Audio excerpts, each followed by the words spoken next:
Shalom. All praises, glory, and honor to Yahweh, Bahashem Yahushai, Bahashem Rakal Kodesh.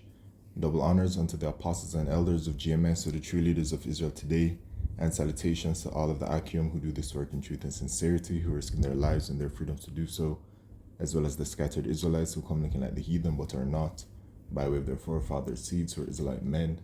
The true name of the Most High is Yahweh, and his son's name is Yahushai, and the Lord's holy chosen people are the so-called Negroes, Latinos, and Native Americans, as are the ones who suffer under the curses in the book of Deuteronomy. My name is Akalia, and this video is about the prophecies of Yahweh Shemeshai, specifically the famine that is coming. And the famine is a part of these end-time prophecies. When I say end-time prophecies, I'm talking about these prophecies that are going to be occurring of great judgment before the return of our Lord Yahushai, right? We are heading into the time spoken about in Jeremiah chapter 30, verse 7, called Jacob's trouble, which is a time like never before upon the nation of Israel. We're about to head into severe judgment that is coming, man. And all of the signs are there. All of the signs are there to show that we're at the end of Esau's kingdom. And the scriptures say that in the last days of the rulership of the so-called white man, perilous times shall come. And the so-called white people, they are the Edomites. This is their kingdom. All right, and this famine that is coming, it is by design. It is engineered by their wicked elite. It's intentional. All right, and of course, Yahweh Shemeshai is in full and absolute control of everything. And this is the Lord's sword, which is Esau Edom. All right, so the Lord is going to put it in their hearts to bring about great chaos to the world. In the book of Revelation, chapter 6 and verse 8, it says, "And I looked, and behold, a pale horse," talking about Esau Edom, the so-called white man, "and his name that sat on him was Death, and hell followed with him. And power was given unto them over the fourth part of the earth," right? Hell followed with him, which is a condition of being. So he's going to be bringing a terrible condition worse than the current situation to the world. All right, people are going to truly be in hell. Okay, followed with him, and power was given unto them over the fourth part of the earth, which is talking about America, to kill with sword and with hunger and with death and with the beasts of the earth. So these things are coming, man. All right, to kill with sword and with hunger, which is the famine, and with death and with the beasts of the earth. All right, so you know, in 2 Ezra chapter 15 and verse 1, it says, "Behold, speak thou in the ears of my people the words of prophecy, which I will put in thy mouth, saith the Lord, and cause them to be written in paper, for they are faithful and true. Fear not the imaginations against thee, let not the incredulity of them trouble thee that speak against thee, which is the unbelief. For all the unfaithful shall die in their unfaithfulness." And this is referring to the Israelites that refused to return to our power, refuse to repent, and will remain wicked. All right, because faith is only given unto the Israelites. Only we can be saved. All right, salvation is only for us. And when Yahushua returns, he's coming to only deliver the elect of the nation of Israel, but all Israelites will be in the kingdom, as it pertains to Romans chapter 11.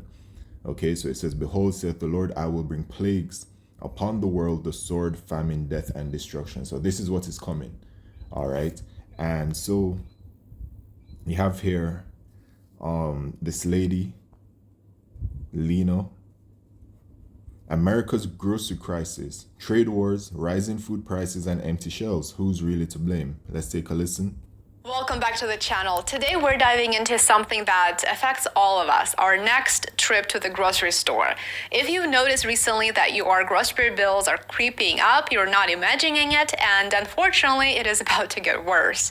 Behind the rising prices is a storm of economic shifts, trade policy changes, and supply chain issues. Let's unpack how tariffs, trade agreements, and immigration policies are already hitting the food industry, and what that means for your dinner table in the month ahead. So for the most of this year, Americans have watched as the Trump administration ramped up tariffs and at the same time hinted at even more tariffs to come. And while the stock market and official job numbers have stayed surprisingly steady, that might be about to change. A weak jobs report released on August the 1st was one of many red flags issued recently. Combine that with slowing GDP growth and a rising consumer price index, and we are starting to see men over 50 should not be running, lifting, or crunching. There's a smarter way. To see the early signs of a very rough road ahead, especially when it comes to food here in the United States. One number stands out the most. Food prices rose 0.3% in June and are up 3% year over year. That might not sound like much, but for families on a budget, on a fixed income, as an average American lives, it clearly adds up really, really fast. And most importantly, this might just be the beginning. According to Forbes, almost 90% of Americans are now worried about the cost of groceries. More than half of Americans, 53% to be exact, see grocery prices as a major source of stress. More people were concerned about grocery prices than any other financial concern brought up in the poll, but more than half of respondents also said that they were at least somewhat stressed about their salaries, the cost of housing, the amount of money they have saved, their credit card debt, of course, one of the big issues, and the cost of healthcare. From June 2024 to June 2025, groceries got more expensive in every category tracked by the Bureau of Labor Statistics. Meats, poultry, fish, and eggs rose in price by 5.6%. Egg prices alone rose 27.3%. And you know why the egg prices rose? Because of the whole bird flu situation, which is a form of pestilence, right? The bird flu affected the poultry, and then we're all suffering, these high egg prices or just not having access to any eggs, all right? And that's in America. It hit out here in Jamaica too, all right? But you see the famine, as you can see, it's coming along, right? And it's something that happens in stages, right? Because you can imagine how like a famine occurs. First, like with this situation that's going on, there is a price increase. So, the scriptures talk about measure with care. I think it's in Ezekiel.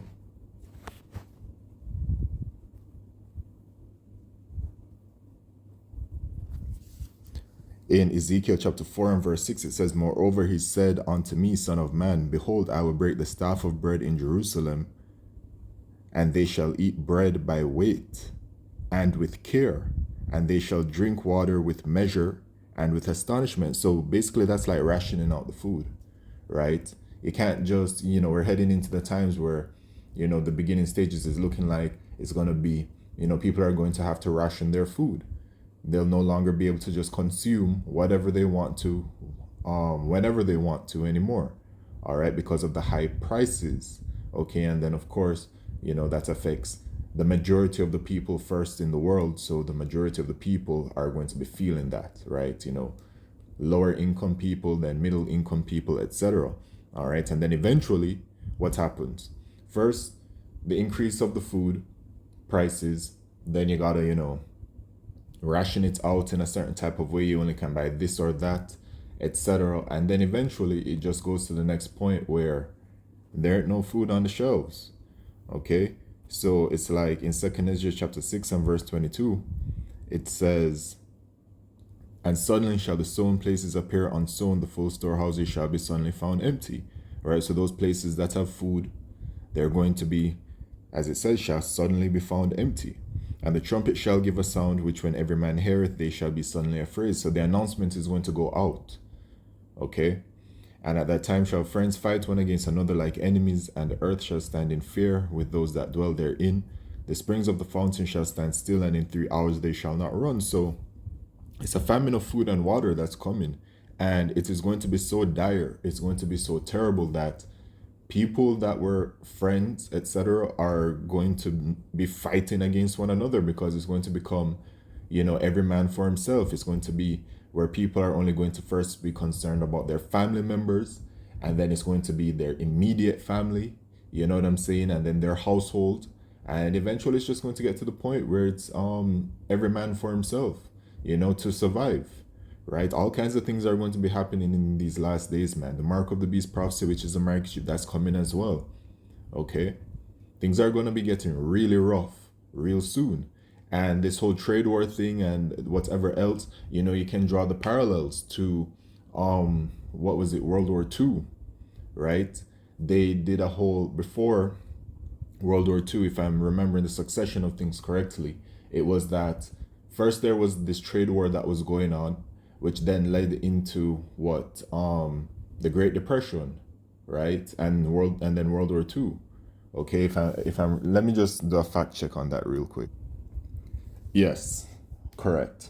Okay, so you know it's all the same thing happening once again, and you know the scriptures say there's no new thing under the sun. It's the same playbook, you know, of what Esau does. Okay, so let's take a little bit more of a listen. Can you imagine that? That's just in the span of 12 months.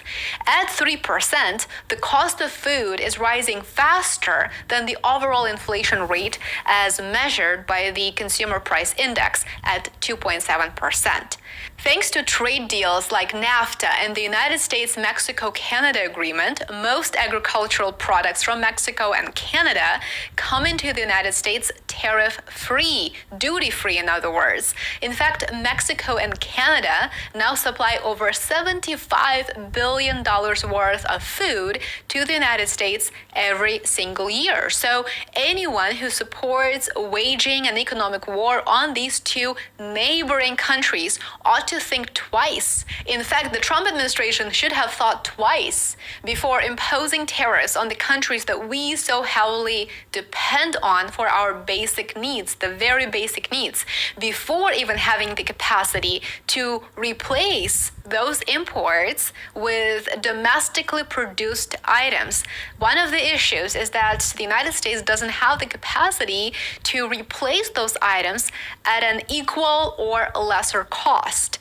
In other words, making a political statement was far more important to Trump than your survival, and it's as simple as that. But with the Trump administration calling the United States-Mexico-Canada agreement a, quote, transitional deal and pushing for renegotiation, the trade stability is now in question. If tariffs do expand further, American importers will be effectively responsible for paying new fees as the importer of record. According to USDA, in 2025, before tariffs even go into effect, this is before tariffs go into effect, mind you, prices for all food items are predicted to already increase by 2.9%, with a prediction interval of 2.2% to 3.7%.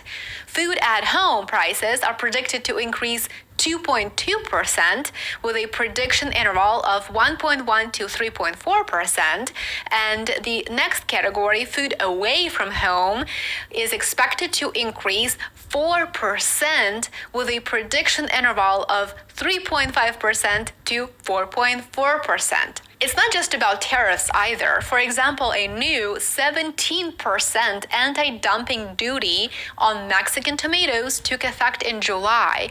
That's just one item, but it affects hundreds of businesses. Let this soft mineral melt in your mouth to rebuild your gums and teeth, and never need a dentist again. People are businesses, thousands of jobs, and millions of grocery baskets here in the United States. Agriculture isn't like selling widgets. You can't ramp up production overnight. Growing produce takes years, not days, of planning, financial risk, and, wait for it, infrastructure, something that we, the United States, lack on a truly national scale. Yeah, do you see all of the angles that Esau is hitting the current situation and how they're bringing about this famine? You know, we're very close, man, and it's going to get to this point, okay, in Ezekiel chapter 7 and verse 15. It says, the sword is without, and the pestilence and the famine within. He that is in the field shall die with the sword, and he that is in the city, famine and pestilence shall devour him. So there's no escaping the judgments that are coming from Yahweh Shemishai. All right. Take a little bit more listen. Maybe just finish the video too. Just a few more minutes on it. Right now, we are in summer. That means US farms are producing more of what you see in stores. But when winter comes, we rely heavily on imports from Mexico and Canada to keep shelves stocked. It's quite likely that in just several months, American consumers will start to feel real pain. Fewer imports, higher costs, and more empty shelves. And all of that is courtesy of current trade policies. Some of American farmers have started to scale back their growing operations by farming only a portion of their available acreage. And that is something that is very, very important to understand, because as we reduce our imports, because duties are now higher, so of course importers are less incentivized to import more, demand remains the same, but our domestic producers are actually struggling because the US economy is slowing. Yeah, and you know what? Regarding that domestic production, out here in Jamaica's finished if the ships simply stop coming to the country to provide the food. Jamaica produces what, like something like only 20% of what is actually consumed in Jamaica. So can you imagine, right? And then what would cause the ships to stop coming? War. And World War III is a part of Bible prophecy, right? So that's on the horizon as well. You know, the scriptures do say that the prophecies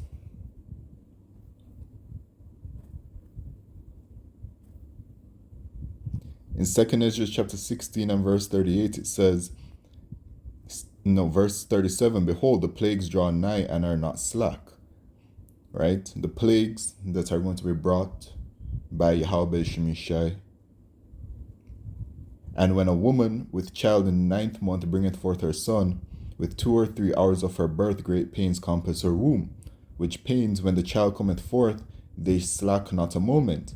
So, even so shall not the plagues be slack to come upon the earth, and the world shall mourn, and sorrows shall come upon it on every side.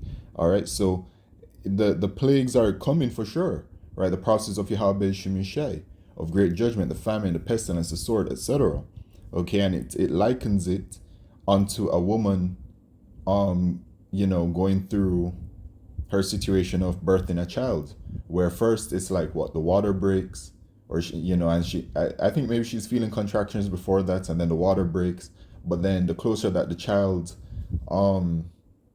is getting close to being birthed, the contractions happen faster and they're also more painful. So these prophecies are going to be popping off back like that. All right, like popcorn.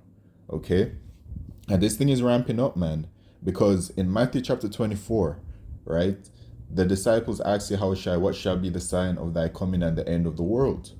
Right? Talking about the end of an age, which is the age of the rulership of the Edomites, or these so-called white people. And Yahushua said to look out for certain things, such as wars and rumors of wars, nation rising against nation, kingdom against kingdom. And he also said that there shall be famines and pestilences and earthquakes in diverse places. So the earthquakes are very frequent occurrence, and they are becoming more powerful, right?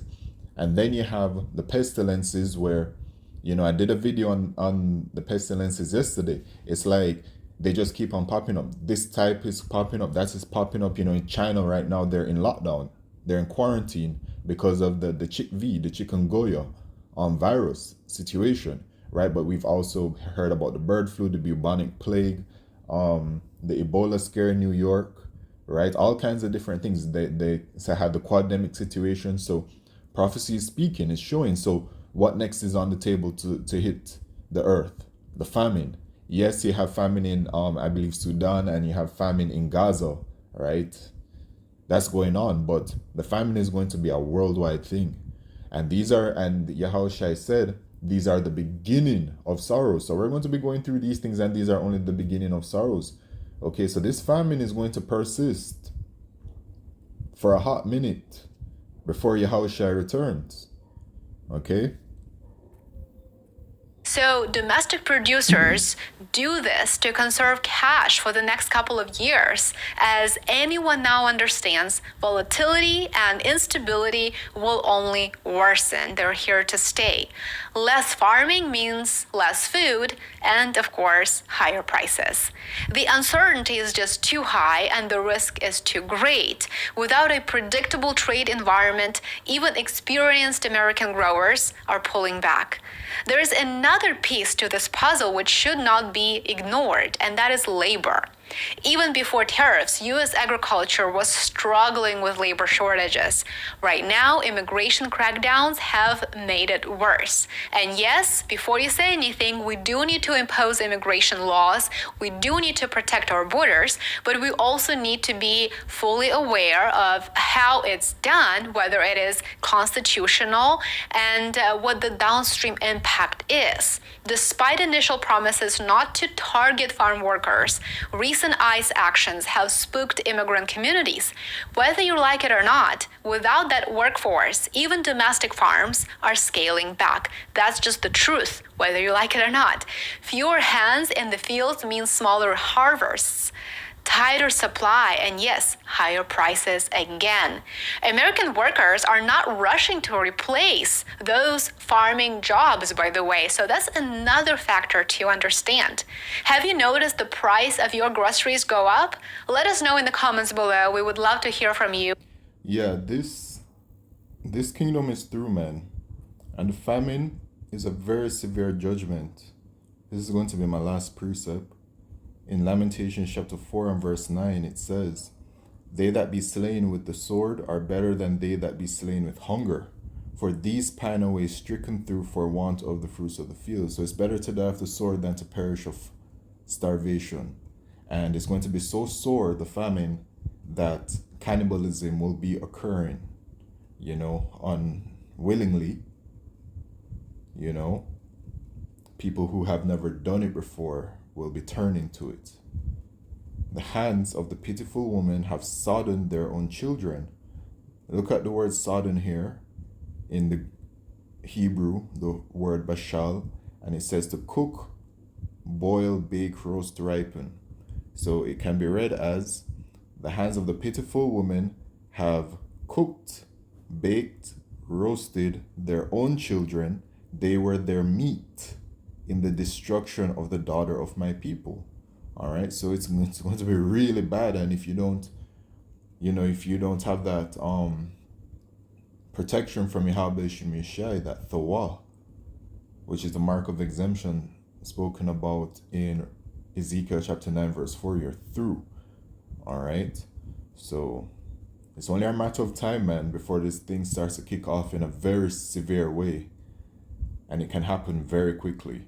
With that, all praises, glory, and honor to Yahweh Shemishai by Shemaka Kodesh. Shalom.